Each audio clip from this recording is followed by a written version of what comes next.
Buenas tardes, el día de hoy vamos a discutir lo que es un artículo escrito en el año 99 por Jaime Saavedra. Este artículo se titula La flexibilización del mercado laboral. El artículo empieza como una introducción y nos narra lo que es, digamos, la historia de cómo era el mercado laboral en aquel entonces, con las diferentes ediciones, decretos o leyes que se dieron en la época. Debemos recordar que durante esta época empezamos con el gobierno de Alan García y luego pasamos al gobierno de Alberto Fujimori. Durante esta época se dieron muchos cambios con respecto a salarios, con respecto a indemnizaciones, con respecto a tiempo de contrato para pasar a ser una persona, digamos, formal en el sector laboral y muchos otros cambios que vamos a ver a posterior. Pero antes de empezar, los invito a que se presenten, por favor. Bueno, hola, mi nombre es Rodrigo. Buenos días, mi nombre es Camilo Bocho. Mi nombre es Daniela. ¿Qué tal? Yo soy Luis Lando. Y quienes habló al inicio, José Centurión. El artículo inicia hablándonos un poco de lo que es el costo de despido, que en opinión personal, creo que para la época el costo de despido era muy alto para las empresas. No sé qué opinan ustedes. Sí, porque el empleado tenía poder sobre el empleador. Es más, lo dice explícitamente en el texto. Desde antes a después de la reforma hay un gran cambio en el tiempo que había para formalizar este tipo de contrato. Por lo tanto, después de la reforma esto disminuyó y era más fácil contratar a despedir trabajadores. Sí, inclusive en el tema de la indemnización había como que por escalas. Un trabajador de 0 a 3 meses, de 3 meses a 3 años y de 3 años a más, los cuales serían distribuidos en pagos mensuales. Creo que esto también se refleja un poco a posterior en lo que es la compensación, creo que se relaciona mucho con eso. Y cómo es que, al fin y al cabo, la compensación por tipo de servicio cambia, como mencionaba Rodrigo. Sí, hablando de la CTS, justo se mencionaba esto, en el artículo decía que antes esto iba a un fondo que no se sabía realmente a dónde iba, no era algo específico. Y con las reformas, esto ya, para cada persona se abría una cuenta, por ejemplo, una cuenta a nombre de Camilo Watch, entonces sabías a dónde estaba yendo tu dinero. Esto benefició bastante a los empleados, ya que les daba una mayor seguridad y no se... como antes se jugaba con tu dinero. Los empleados empezaron a tener más conocimiento de esto, como empezaron a la vez de más rotación. A la vez se utilizaron, por ejemplo, contratos temporales. Aquí nos damos cuenta y nos encontramos con algo importante para la época, que fueron los contratos temporales. Dentro del texto se especifican 4 tipos de contratos temporales en base a diferentes formas que te había en el mercado y cómo es que este llegó a afectar a las personas y beneficiar a las empresas.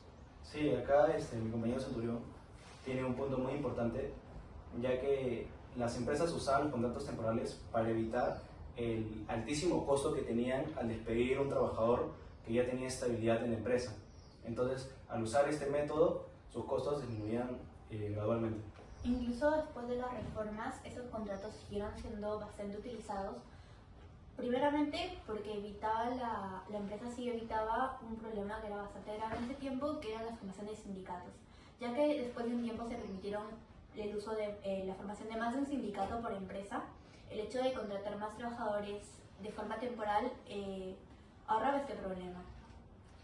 Este es uno de los puntos críticos donde por primera vez podemos ver donde se equilibra un poco la balanza entre el empleador y empleado, ya que antes el empleado tenía mucho poder en juego en el mercado laboral y ahora puede estar un poco más equilibrado, ya que con los contratos temporales ya se reduce los sindicatos.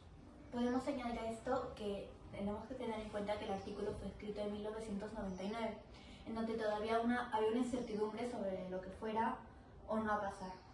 Asimismo, se dio la reforma del sistema de pensiones. Retomando el tema de las AFP, es cierto que se implementó en el año 93 a través del sistema de pensiones privadas, el cual se creó junto con las AFP, el cual al principio tenía un alto interés de porcentaje, a diferencia del sistema de pensiones público, el cual a través de los años fue disminuyendo el aporte hasta un 1%. Sí, hablando del FP hasta el día de hoy es un tema muy importante y polémico también, ya que recientemente el Congreso ha aprobado retirar hasta 4 UIT dentro de la AFP.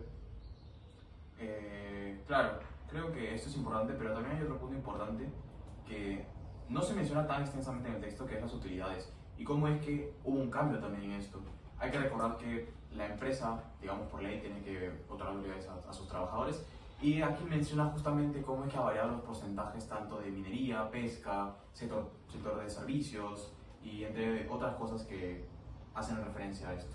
Todos estos son impuestos a planilla que constituyen parte de los costos no salariales. Hasta 1998, el empleador tenía la obligación de pagar el seguro de salud del empleado, las ETS y FONAVI, que para ese tiempo aún no existía. El empleado, por otra parte, tenía la obligación de pagar el sistema de pensiones que hace poco mencionaron. Sin embargo, pese a que las empresas y los trabajadores obtenían beneficio de esto, bueno, en caso de las empresas tenían que pagar multas si es que no cumplían estos pagos y los trabajadores obtenían beneficios, esto era bastante evitado porque existían bastantes tipos de costos no salariales, lo que hacía que fuera muy costoso. Por ello, Bueno, ese tema de que habla Daniela, se podría decir de que sale la informalidad, que es un tema muy importante en el Perú, en las empresas. Gracias a estos costos salariales y costos no salariales, empezó a haber un incremento en la informalidad de las empresas chicas que agarraban y preferían optar por la informalidad, ya que es un método menos costoso. Y bueno, para introducir otro punto también y relacionado a la informalidad, ya que esta se presenta mayormente en el sector privado, es que en el texto dice de que en estos más de 15 años de reformas hubo un incremento en la población activa de trabajo en el sector privado, y en el sector público hubo... Justamente esto del sector informal pasa a relacionarse con ya prácticamente el último punto que toca el artículo, que es los acusos del mercado de trabajo. Aquí creo que se hace un tipo de comparativa entre lo que es el sector informal y el sector formal, con los diferentes tipos de trabajadores que tiene el sistema. Los jóvenes, cómo se relacionan con los trabajos temporales y cómo es que lo vemos hasta la actualidad con la gran informalidad que tenemos en el Perú. Creo que esto tiene un efecto sobre la demanda que puede haber de trabajo, pero sobre todo por la oferta. ¿Por qué? Porque las empresas ya no tienen la capacidad de ofrecer lo mismo que ofrece un sector informal. Creo que esto es importante y al fin y al cabo el texto menciona mucho, y creo que es un golpe de realidad que podemos encontrarnos actualmente con lo que es la informalidad y la formalidad en el Perú. Bueno, ¿querías lanzar una pregunta? A manera de conclusión, para cualquiera en realidad, me gustaría que tengamos claro qué es una reforma liberal dentro del mercado laboral. Bueno, yo creo que para responderla primero hay que definir qué es lo liberal, ¿no? Una reforma liberal. ¿A qué se refiere? De cierta forma, creo que la reforma liberal lleva a tener cierta libertad en el mercado. claro, es donde el Estado no está interviniendo directamente. Entonces, ¿qué podríamos decir? Que dentro de todo esto era una reforma liberal. Y que se lleva a un equilibrio naturalmente solo con el hombre, ¿no? Exactamente. Creo que, súper resumido, una reforma liberal dentro del mercado laboral es la capacidad de meter libertad y quitar intervención del Estado, para lograr un equilibrio que tenga el mercado con respecto a las empresas y a los empleados, que justamente hemos debatido a lo largo de este pequeño video.